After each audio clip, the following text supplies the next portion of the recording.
राज्याच्या तंत्र शिक्षण विभागातून एक मोठी बातमी समोर येत आहे। वित्त विभागाने तंत्र शिक्षण विभागातील अधिकारी आणि कर्मचाऱ्यांच्या अर्जित रजांचा चुकीचा अर्थ लावून त्या बंद केल्या आहेत। सरकारच्या या असंवेदनशील निर्णयाविरोधात आता राज्यभरातील कर्मचारी आक्रमक झाले आहेत। नांदेडमध्येही आज याचे पडसाद उमटलेले पाहायला मिळाले।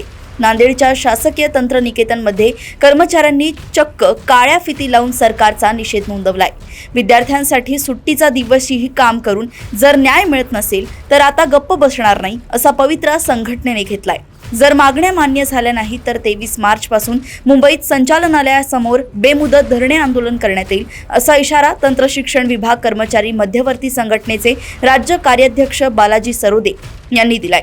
त्यांच्याशी संवाद साधलाय नांदेडवरून आमचे प्रतिनिधी पवन जगदंबार यांनी। तंत्र शिक्षण विभागातील अधिकारी आणि कर्मचाऱ्यांच्या अर्जित रजा रद्द करण्यात आल्यामुळे राज्यभरातील तंत्र शिक्षण विभागातील अधिकारी कर्मचाऱ्यांमध्ये तीव्र संताप उसळल्याचं आपल्याला पाहायला मिळत आहे। मी आत्ता नांदेडच्या शासकीय तंत्रनिकेतनमध्ये आहे आणि तुम्ही या ठिकाणी पाहू शकता एक सर्व कर्मचारी जे आहेत ते काळ्या फिती लावून या निर्णयाच्या विरोधामध्ये जे आहेत ते निषेध व्यक्त करीत आहेत। आपल्यासोबत काही कर्मचारी आहेत, निषेध आंदोलन करण्यात येत आहे। काय मागण्या आहेत?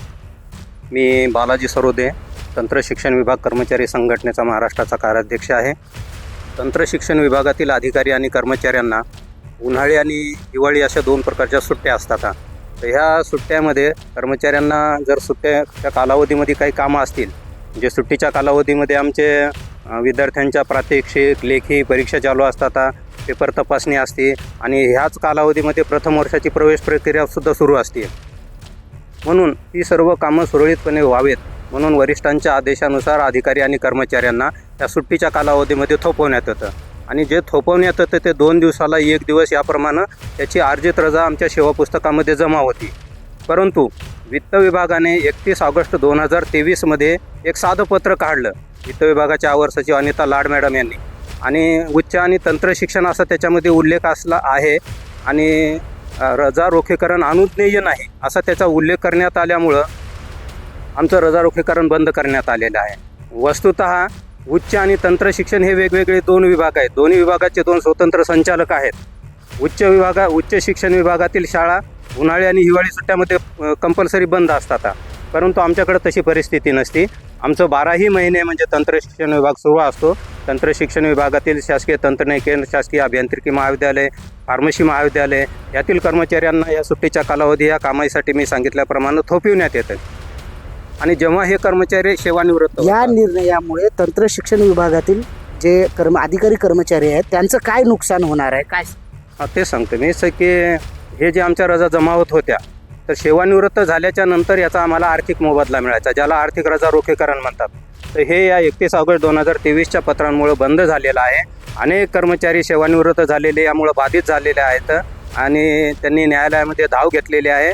नागपूर मॅटचा निर्णय मान्य नागपूर मॅटनं कर्मचाऱ्यांच्या बाजूने निर्णय दिलेला आहे।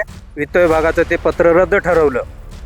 त्यामुळं आमची कर्मचाऱ्यांची मागणी आहे, ही प्रमुख मागणी आहे की अधिकारी आणि कर्मचाऱ्यांना रजा रोखेकरण पूर्ववत लागू करावं, ही प्रमुख मागणी आहे। यापुढील काय भूमिका राहणार आहे? तंत्र शिक्षण विभाग मध्यवर्ती कर्मचारी संघटनेच्या वतीनं आम्ही शासनाला, मान्य संचालकांना आणि तंत्र शिक्षण मंत्री महोदय चंद्रकांतदादा पाटील यांची प्रत्यक्ष भेट घेऊन निवेदन दिलेलं आहे आणि आजपासून काळ्या फिती लावून आम्ही प्राथमिक निषेध आंदोलन या ठिकाणी करीत आहोत आणि शासनाने या उपरही जर समजा आमच्या या ज्वलंत प्रश्नाची जर दखल नाही घेतली तर 23 मार्चपासून तंत्र शिक्षण संचालनालयासमोर म्हणजे आमच्या तंत्र शिक्षण संचालकांच्या कार्यालयासमोर धरणे आंदोलन करण्यात येणार आहे। प्रचंड संख्येनं त्या ठिकाणी आम्ही जमू आणि त्या ठिकाणी निषेध करणार आहोत। आपल्यासोबत इतरही काही कर्मचारी, सर काय सांगाल, काय आणखी प्रलंबित मागणी आहे? आमची प्रमुख मागणी तर सध्या अर्जित रजेविषयी आहे, रजा रोखीकरणाविषयी आहे आणि त्याच्यासोबतच काही आमचे दुसऱ्याही मागण्या आहेत की प्रयोगशाळा सहाय्यकांना न्यायालयीन निर्णयाप्रमाणे सुधारित वेतन श्रेणी देण्यात यावी। तसेच काही आमच्या जुने पेन्शनचे पण प्रॉब्लेम्स आहेत आणि त्यानंतर आमचा जो आहे संस्था लेवलला जे आहे ते आम्हाला 5 दिवसाचा आठवडा लागू नाही, तर तो 5 दिवसाचा आठवडा संस्थेलाही लागू करण्यात यावा अशा आमच्या प्रमुख मागण्या आहेत। सहाय्यक ग्रंथपाल, भांडारपाल ह्या वेतन श्रेणीमध्ये जे काही आहे बदल सुधारणा करून देण्यात यावी ही आमची प्रमुख मागणी। या सर्व मागण्यासाठी आज निषेध आंदोलन सुरू आहे, तर यानंतर ची पुढील भूमिका काय राहणार?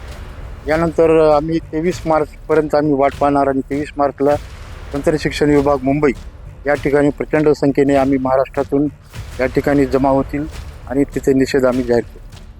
एकंदरीत आपण पाहू शकता तंत्र शिक्षण विभागातील जे कर्मचारी आहेत ते चांगलेच आक्रमक झालेले आहेत. 23 मार्चपर्यंत शासनाच्या या निर्णयाची वाट ते पाहणार आहेत आणि त्यानंतर या निर्णयाच्या विरोधात जे आहे ते तंत्र शिक्षणाच्या कार्यालयासमोर धरणे आंदोलन करणार असल्याचा इशारा या कर्मचारी संघटनेनं दिलेला आहे.